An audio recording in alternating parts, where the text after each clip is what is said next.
Pour être régulièrement informé de la publication de nouvelles vidéos, abonnez-vous à notre chaîne YouTube Postervision. L'endométriose. Les définitions, c'est que l'endométriose, elle peut être interne, c'est-à-dire au niveau de l'utérus, ou elle peut être externe. Et lorsqu'elle est externe, c'est dans le pelvis ou ailleurs, eh bien, il y a la définition classique, c'est à la fois la présence du tissu endométrial, l'épithélium plus les glandes, et également un stroma. Ensuite, vous avez l'adénomiose, et la caractéristique, même si vous l'avez oublié, c'est que autour de cette foyer, il va y avoir une réaction des fibres myométriales qui va être exploitée à dessein dans le diagnostic par un trépied que vous connaissez. Au jour d'aujourd'hui, on peut faire le diagnostic cliniquement, mais on peut surtout passer. À ce moment-là, on va faire appel à l'imagerie. Et puis, on va distinguer ce que l'on appelle l'endométriose superficielle et l'endométriose profonde. Les 5 mm, c'est tout simplement la pénétration par rapport à la séreuse que vous connaissez, le péritoine. En deçà ou au-delà. Le reste, tous les organes peuvent être atteints et vous allez avoir une planche tout à fait caractéristique. Ici, vous revoyez les mêmes définitions et avec des études qui ont été faites. Et vous remarquez que j'ai bien souligné 5 mm. Maintenant, sur le plan hypothétique, pourquoi c'est à gauche? On le sait, il y a des données, peut-être sur la pathogénie elle-même, sur les voies de dissémination de cette muqueuse qui normalement doit s'éliminer par voie basse, elle se retrouve dans le pelvis et beaucoup plus à gauche. Ensuite, une image vaut mieux que 1000 mots, voici, et on a une lésion. Lorsqu'elle touche uniquement l'ovaire, ça s'appelle un endométrium ovarien. Tous les organes peuvent être touchés, y compris le nez, l'œil, etc., par l'endométriose. Ici, une autre statistique ancienne sur l'endométriose pelvienne profonde, et vous voyez à quel niveau. Ça veut dire que la symptomatologie en premier, ça va être aussi bien le gynécologue, le gastro-entérologue, l'urologue, etc. Et vous verrez que l'endométriose profonde, elle est pratiquement topographique.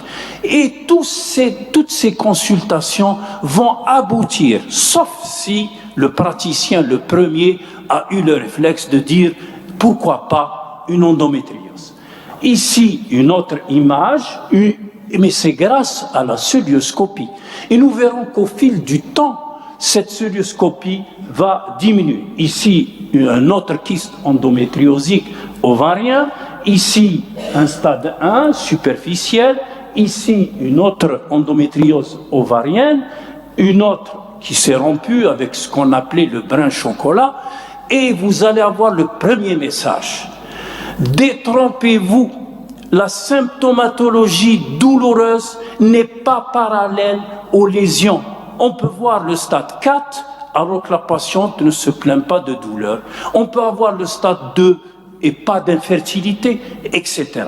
Ce seront les 3 motifs pourquoi elle consulte l'hémétorragie, plus ou moins, la douleur surtout, et l'infertilité. Ici, des lésions profondes, ici avec des adhérences, et nous allons aboutir à la fin de l'exposé que fatalement on doit s'organiser pour arriver à avoir des équipes qui ne font que ça, que la chirurgie de l'endométriose. Il faut une accréditation. L'adénomiose. Alors, un tout petit mot que pour vous rappeler les 3 théories que vous connaissez, celle de la transplantation, c'est-à-dire le reflux par les trompes, et puis se pose le problème. Pourquoi l'endomètre va être greffé sur le péritoine ou une autre structure? Ensuite, il y a la théorie de la métaplasie, c'est-à-dire c'est des cellules qui ont changé tout simplement et qu'elles existaient à l'étape embryologique. Et puis, il y a l'induction. Pourquoi? Parce qu'il n'y a pas que la COP sur le climat. On accuse aussi bien le plastique que les xénos, etc., qui favoriseraient et la malbouffe aussi. Il faut bien trouver une explication. Les 3 entités ont été précisées. Ici, je ne vais pas rentrer dans tous les détails, mais sachez qu'il y a une piste génétique et qu'il y a un état inflammatoire. Il y a également un état inflammatoire dans l'endométriose. Et là, pour celles qui viennent de rejoindre la fac, vous avez le myomètre, vous avez l'endomètre, vous avez un mot qui s'appelle l'archimyomètre. C'est tout simplement l'équivalent de la zone de jonction que les Anglais appellent ainsi. C'est la jonction entre quoi et quoi? Entre l'endomètre, qui subit des modifications et qui se détache, et le myomètre. Eh bien, grâce à cette structure qui s'appelle l'archimyomètre, les radiologues analysent l'aspect, la longueur, les déformations et posent le diagnostic en fonction de cela. Tout démarre aussi bien, selon cette théorie, à partir de cette structure, que ce soit pour l'endométriose interne que pour l'endométriose externe. Et tenez-vous bien, l'une des dernières explications serait que l'adénomyose elle-même ne serait pas de dedans en dedans. Elle pourrait être également de dehors en dedans. En attendant, on va progresser. Ça, c'est juste pour rendre hommage à mon maître, Monsieur Lansac, pour vous expliquer que ça pourrait être auto-immune. L'épidémiologie, eh bien, en population générale, eh bien, cette population pourrait aller entre 10 et 15%, et les femmes infertiles, chaque fois que dans un cabinet de consultation vous avez 10 femmes, eh bien sachez que 4 sur 10 probablement ont une endométriose. Les douleurs c'est variable, et les adolescentes, on tire la sonnette d'alarme. Lorsqu'on a des dysménorrhées chez une adolescente qui va de 15 à 19 ans, ça pourrait être une endométriose. Faites-le, bien entendu, avec une asepsie verbale, parce que la femme, elle sait qu'est-ce qu'elle a. Au total, la forme symptomatique, c'est une femme sur 10, et la forme asymptomatique, qui ne demande rien, c'est 4 fois sur 10. Là où, soi-disant, on a enregistré des progrès, il n'y a pas de comparabilité. C'est juste à titre indicatif. Eh bien, figurez-vous qu'aux États-Unis, le diagnostic est posé au bout de 12 ans. La France, c'est au bout de 5-7 ans, avec des grands centres. Et au total, les facteurs de risque, on a dit qu'ils étaient multiples. Et pour l'étiologie, il y a un prix Nobel pour ceux qui vont trouver la cause. On a pu classer l'endométriose en fonction des compartiments anatomiques. On a le compartiment par organe.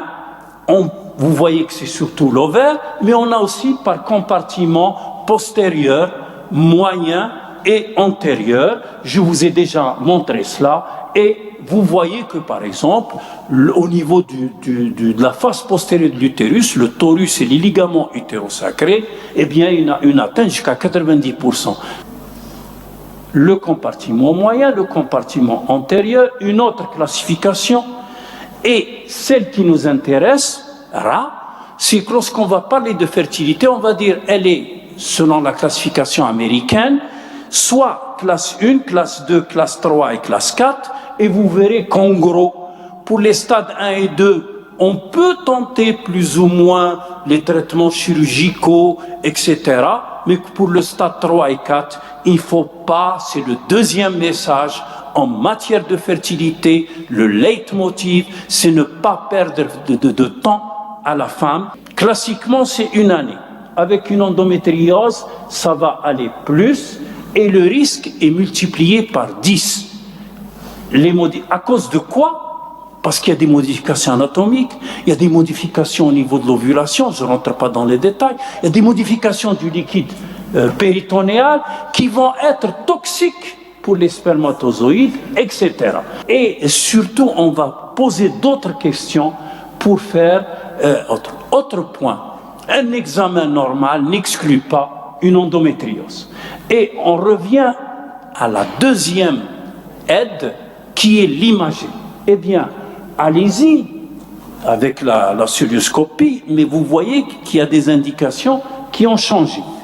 Vous allez à l'écho-Doppler et vous avez une sémiologie, particulièrement pour l'endométriome ovarien. Et vous ferez la différence entre un kyste du corps jaune, etc., et l'endométriome. Et puis, l'envahissement de l'IRM en T1 ou en T2. L'IRM. Que retenir? La laparoscopie, c'est clair, c'est le gold standard. Alors, les stratégies thérapeutiques hors PMA, on a la prise en charge de la douleur et des métrorragies. Fertilité, la PMA. Il faut connaître que les lésions de l'endométriose, c'est le quatrième message, peuvent se stabiliser, peuvent régresser ou s'aggraver. Et donc, vous allez être déçus sur l'apport du traitement médicamenteux. Vous sortez que nous ne traitons pas l'endométriose. Vous sortez de cette amphi en retenant que nous traitons uniquement les symptômes liés à l'endométriose. Et que si on veut que l'endométriose ne se manifeste pas, eh bien il suffit de bloquer l'ovaire. Soit en continu, soit en discontinu, soit au niveau ovarien, soit à un niveau plus haut, c'est-à-dire créer une hypoœstrogénie. On a, sur le plan fertilité préservée ou autre, et on sera amené à expliquer pour quelles raisons il y a infertilité, c'est à tous les niveaux, l'ovulation, etc., y compris l'implantation. Vous allez voir, la dénomiose, elle se manifeste beaucoup plus par des avortements que, quelquefois, par une hémorragie de la délivrance. Merci d'avoir regardé cette vidéo. Abonnez-vous et partagez-la sur Facebook. À très bientôt pour d'autres vidéos.